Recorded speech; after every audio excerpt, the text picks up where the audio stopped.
What's up, story seekers? Welcome to History's Untold Stories. Today, we're diving into a story where the line between the end and the beginning was drawn with 9 bullets. This is the origin of a man who turned a death sentence into his opening track.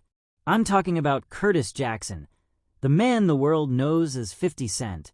Before the platinum records, the Fortune 500 hustle, and the global brand, there was just Curtis.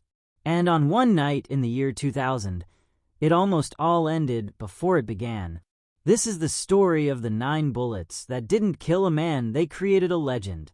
Picture Queens, New York, in the late 1990s. A young Curtis Jackson is making noise, not in the boardroom, but on the street corners and in the underground mixtape scene. His track, Ghetto Chiren, is raw and unfiltered.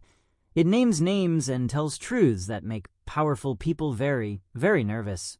Many believe this song is what put a target squarely on his back. Then comes the night of May 24th, 2000. Curtis is sitting in a car, and in an instant, the world explodes in gunfire. 9 times. The shooter is at point-blank range. One bullet shatters his hand. Another tears through his arm. Multiple rounds hit his legs and his hip, and one catastrophic shot pierces his cheek and jaw, leaving the permanent, raspy voice we all recognize today. The miracle isn't just that he lived. It's what happened next. While recovering, he doubled down on his music. The shooting transformed him. It was no longer just about making it. It was about survival, about pure defiance. Tapes recorded from his hospital bed and his grandmother's house flooded the streets. This raw, back from the dead energy was undeniable. And that energy caught a tidal wave. A mixtape found its way to Eminem, who played it for Dr. Dre. They didn't just hear a rapper. They heard a story that couldn't be fabricated. They signed him immediately.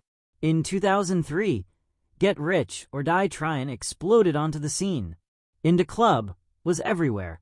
The kid who was left for dead became the most unavoidable force in music. So, the next time you hear that signature rasp, remember, it's not just a voice. It's the sound of a man who had every reason to be silenced, but chose instead to speak, to rap, and to build an empire. His greatest hit wasn't made in a studio. It was surviving the intro.